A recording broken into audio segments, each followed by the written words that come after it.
Hello friends, आज हम बात करने जा रहे हैं 2024 से कलयुग के अंत का आरंभ शुरू हो गया।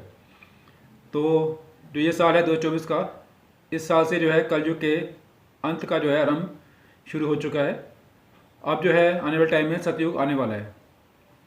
तो ये आज हम डिस्कस करेंगे। Before I start my video I will request you please subscribe my channel. हम लोग ऑनलाइन क्लासेस प्रोवाइड कराते हैं for numerology, Lo Shu grid, basic astrology, advance astrology and vastu.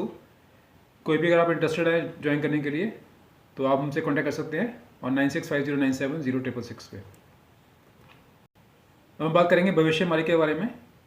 500 साल पहले जो है 16th सेंचुरी के अंदर 5 संत हुए थे उड़ीसा के अंदर, जिसमें से एक संत का नाम है अच्युतानंद दास और साथ में 4 और संत थे जिनको पंच सखा के नाम से जाना जाता है। और इन्होंने जो है एक भविष्यवाणी का जो है कि पाम लीफ पे लिखी गई थी, तो फ्यूचर के बारे में इन्होंने प्रेडिक्शन किया था और इसमें काफ़ी प्रेडिक्शन जो है इनके साथ हुई हैं। और उन्होंने जो है कलयुग के अंत के बारे में उस प्रेडिक्शन में बताया हुआ है कि क्या क्या चीज़ें होंगी कलयुग के अंत में, क्या क्या सिम्टम्स होंगे। और साथ में जो है वो नया जो न्यू एरा है उसकी बिगनिंग होगी और एक नया जो है रिलीजन जो है जिसको बोलते हैं वन रिलीजन जो है वो स्टार्ट होगा, जिसको बोलते हैं आदि सनातन देवी देवता धर्म, जिसको बोलते हैं कि सतयुग की जो है आरंभ होगा, मतलब कलयुग का अंत होगा और सतयुग का आरंभ होगा। तो ये जो है इन्होंने बताने की कोशिश की है 500 साल पहले जो है। ये जो पंचसखा हैं इन्होंने जो है इसमें पाम लीफ पे इसके बारे में लिखा था। तो वही आज हम कुछ पॉइंट्स हैं उनको बताने की कोशिश कर रहे हैं कि क्या क्या जो चेंजेस हैं जो आने वाले समय में जो है जो कि 2024 से स्टार्ट हो चुका है और वो हमें देखने को मिलेंगे। तो ये आज हम बताने की कोशिश कर रहे हैं। तो पहली जो भविष्यवाणी उन्होंने की थी कि जो किसान हैं वो खेती का काम बंद कर देंगे और जंगली जानवर जो हैं गांव और शहर पर हमला करना शुरू कर देंगे। तो ये इनकी जो है पहली भविष्यवाणी जो है इन्होंने बताई थी, जो कि जो है 2024 से आरंभ हो जाएगी। ये तो कुछ साल पहले से शुरू हो चुकी है ऑलरेडी। तो ये जो है पहली भविष्यवाणी इन्होंने बताई थी। और दूसरी भविष्यवाणी बताई कि बदल जाएगी धरती की धुरी, इसके बाद कई भूकंप आएंगे। तो हमने देखा कि इस साल 2024 के अंदर स्टार्टिंग में जो है 1 जनवरी को जो है जापान के अंदर भूकंप काफ़ी रिक्टर मात्रा में आया था और काफ़ी उसमें तबाही मचाई थी। तो ये कुछ जो है चिन्ह हमें ऑलरेडी देखने को मिल रहे हैं ऑलरेडी। और तीसरी भविष्यवाणी जो है उन्होंने बात की थी कि आसमान में 2 सूर्य निकलने का आभास होगा। यह आसमानी पिंड होगा जो बंगाल की खाड़ी में गिरेगा और उड़ीसा जो है जलमग्न हो जाएगा। तो आसमान के अंदर 2 सूर्य जो है दिखेंगे जरूरी नहीं कि 2024 में, लेकिन आने वाले समय जो है मतलब अभी तो शुरुआत हुई है 2024 के अंदर और आने वाले समय में जो है कुछ सालों के अंदर में ये देखने को मिलेगा।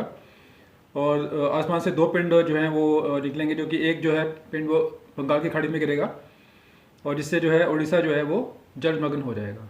ये जो है भविष्यवाणी जो है तीसरी उन्होंने की थी।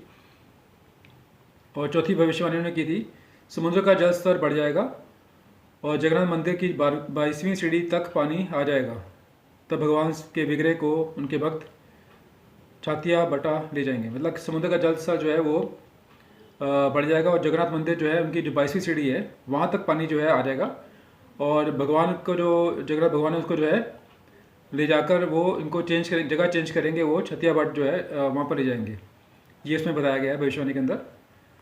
और पांचवी भविष्यवाणी बताई है उन्होंने कि धरती पर हो रही प्राकृतिक आपदाओं के कारण धरती पर 7 दिनों तक अंधेरा रहेगा, मतलब 7 दिन तो जो हमें सूर्य जो है देखने को नहीं मिलेगा।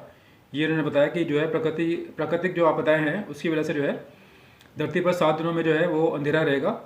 कहा जा रहा है कि यह घटना 2022 से 2029 के बीच में होगी, मतलब 2022 से लेके और 2029 के बीच में जो है ये घटना क्रम जो हो सकता है, कभी भी हो सकता है। तो ये जो है उन्होंने इसका एक जिक्र किया है अपने भविष्यवाणी के अंदर। और जो छठी भविष्यवाणी है उसमें उन्होंने बोला है कि एक और प्राकृतिक आपदाएं होंगी और दूसरी ओर महायुद्ध होगा, मतलब दोनों तरफ से मार पड़ेगी। एक तो प्राकृतिक आपदाएं जो है वो तो आएंगी, साथ में जो है महायुद्ध भी स्टार्ट हो जाएगा। तीसरे विश्व युद्ध की जो शुरुआत जो है जब शनि कुंभ राशि में प्रवेश करने पर हो जाएगी। तो हमने देखा कि जब शनि कुंभ राशि में आया था तो तब से जो है विश्व युद्ध की शुरुआत, मतलब कि रशिया यूक्रेन की लड़ाई वो शुरू हो चुकी है और भी काफ़ी देशों में यह युद्ध छिड़ चुका है। तो एक मतलब शुरुआत जो है वो कहीं ना कहीं उसका बीज जो है वो ऑलरेडी 2022 के अंदर डल चुका है, जब शनि जो है कुंभ राशि में प्रवेश किया था। तो उसकी ऑलरेडी शुरुआत हो चुकी है, ये हम ऑलरेडी देखने को हमें मिल रहा है। और जो 7वीं भविष्यवाणी उन्होंने की थी कि तीसरा विश्व युद्ध जो है वो 6 साल 6 माह तक चलेगा। ये उन्होंने कहा था कि जो तीसरा विश्व युद्ध है वो 6 साल 6 महीने चलेगा। चीन और 13 मुस्लिम देशों के साथ मिलकर भारत पर हमला करेगा। ये उन्होंने बोला कि जो चीन है वो हमला करेगा, साथ में 13 जो मुस्लिम देश होंगे उनको साथ लेके जो है भारत पर हमला चीन करेगा। आखिरी के 13 माह भारत युद्ध में शामिल होगा और यह भारत की लड़ाई होगी। जो आखिरी मतलब विश्व युद्ध जो हमने बताया कि 6 साल 6 महीने चलेगा, उसमें जो आखिरी के 13 महीने होंगे उसमें भारत जो है युद्ध में शामिल होगा और ये भारत की लड़ाई होगी। भारत की इसमें विजय होगी। ये भी बोला गया इसमें, भारत की जो है इसमें विजय होगी और भारत सदा के लिए अपने दुश्मनों को ना सिर्फ ख़त्म कर देगा बल्कि विश्व गुरु भी बन जाएगा।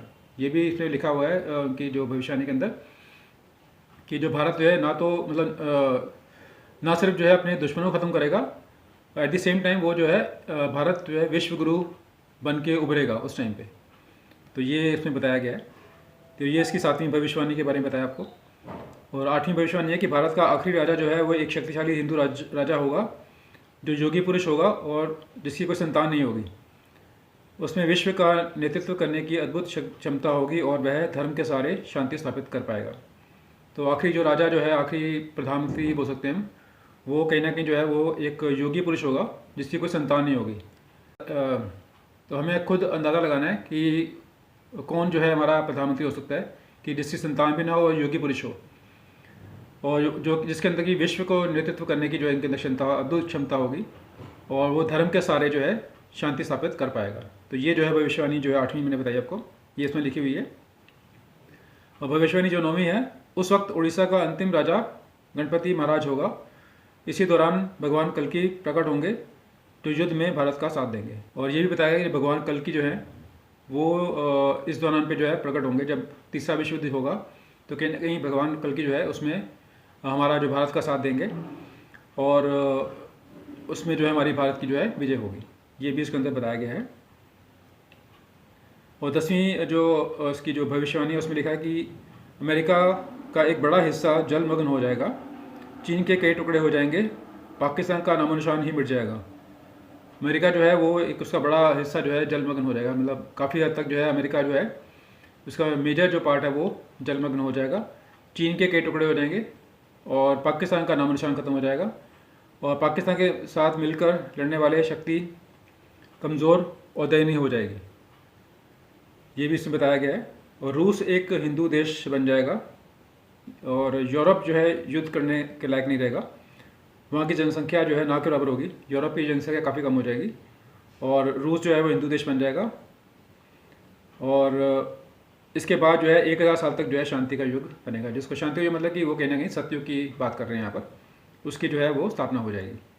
तो ये इसमें बताया गया है। इसकी 10वीं जो भविष्यवाणी जो है इसमें ये बताया गया है। और जो 11वीं भविष्यवाणी जो है इसमें ये बोला कि यूरोप की लगभग आबादी जो है नष्ट हो जाएगी। जैसे मैंने पहले बताया पिछली भविष्यवाणी के अंदर, कुछ समय के बाद अमेरिका पानी में डूब जाएगा, ये भी मैंने पहले बताया। अंत में रूस सफलता को प्राप्त करेगा, विजयी रूस को आगामी अवतार वश में करेगा। लोग कीट पतंगों की तरह मरेंगे और विश्व की जनसंख्या जो है 64 करोड़ की रह जाएगी। ये भी इसमें लिखा हुआ कि जो विश्व की जनसंख्या है जो भी अप्रॉक्सीमेटली 800 करोड़ है वो कहीं ना कहीं मतलब विश्व युद्ध के बाद जो है वो काफ़ी कम हो जाएगी और सिर्फ 64 करोड़ की बात की गई है उसके अंदर। और इसमें ये भी बोला गया कि चीन तबाह हो जाएगा और रूस जो है वो हिंदू राष्ट्र बन जाएगा। चीन जो है वो पूरी तरह से तबाह हो जाएगा, जैसे मैंने पहले बताया कि उसके टुकड़े हो जाएंगे चीन के, वो तबाह हो जाएगा। और साथ में जो है जो रूस है वो हिंदू राष्ट्र बन जाएगा, ये भी इसमें बताया गया है। भारत का अंतिम राजा जो ऐसा होगा जिसकी कोई संतान नहीं होगी, ये हमने पहले बताया आपको। वह एक योगी पुरुष होगा। भविष्य मलिका के अनुसार 2025 के बाद का समय एक विभीषिका का समय समान होगा। वही लोग बचेंगे जो सत्य और धर्म के मार्ग पर चलेंगे। तो वही लोग जो हैं जो बचेंगे जो कि सत्य और धर्म के मार्ग पर चलेंगे और बाकी लोग जो हैं वो कहीं ना कहीं ख़त्म हो जाएंगे। ये इसमें बताया कि मतलब देश की आबादी जो है मतलब वर्ल्ड की आबादी जो है काफ़ी कम रह जाएगी और कहीं ना कहीं वो जो है ये सतयुग की तरफ इशारा कर रहे हैं। और आपने सुना होगा ब्रह्मा कुमारी का नाम। तो ब्रह्मा कुमारी जो संस्थान है इनके जो मतलब 100 साल पहले जो है ये एक उन्होंने बताया कि संगम युग की शुरुआत हुई थी इनके अकॉर्डिंगली, जो कि 1936 की बात कर रहे हैं कि उस टाइम पे शिव बाबा जो हैं वो ब्रह्मा बाबा के तन में आके उन्होंने ज्ञान दिया था, गीता का ज्ञान दिया था।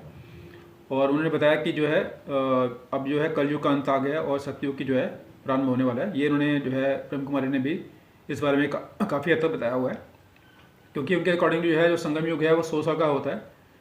जो ब्रह्मा की रात बोली गई है या संगम युग बोला गया है वो 100 साल का बोला गया है। तो जैसे कि 1936 के अंदर ब्रह्मा बाबा के तन के अंदर जो है शिव बाबा आए थे और उन्होंने जो है उस टाइम पे शुरुआत की थी। तो मतलब कहीं ना कहीं जो इशारा कर रहा है कि 2036 के अंदर जो है कहीं ना कहीं कलयुग का अंत और सतयुग का जो है आरंभ होने की संभावना हमें दिख रही है अकॉर्डिंग टू ब्रह्मा कुमारी। तो ये जो भविष्य मालिका की बात करें या ब्रह्मा कुमारी जैसे वो काफ़ी टाइम से बोलते आ रहे हैं, तो कहीं ना कहीं यही इशारा मिलता है हमें। और कहीं ना जो इंडिकेशन भी जो दिख रहे हैं आज की डेट में, जैसे अर्थक्वेक आ रहे हैं, नेचुरल कैलेमिटीज हो रही है और विश्व युद्ध भी चल रहा है, तो ये कहीं ना कहीं इंडिकेशन दे रहे हैं कि आने वाला समय जो है काफ़ी मतलब अच्छा समय नहीं है और काफ़ी हद तक जो है ये कलयुग के अंत की जो है वो प्रारंभ हो चुका है और आने वाला समय जो है वो सतयुग को जो है लाने वाला है। तो ये एक युग परिवर्तन का समय है। तो ये कलयुग से जो है हम सतयुग के अंदर हम प्रवेश करने जा रहे हैं और ये एक ट्रांजिशन का फेज़ है। और इस समय जो पहले बताया कि वही लोग बचेंगे जो धर्म के मार्ग पे होंगे, सत्य के और धर्म के मार्ग पे होंगे, वही लोग बचेंगे। तो इस समय जो इशारा कर रहा है वो यही कर रहा है कि हमें जो है सत्य और धर्म के मार्ग पे चलना चाहिए और ज़्यादा से ज़्यादा समय जो है हमें ईश्वर की याद में रहना चाहिए।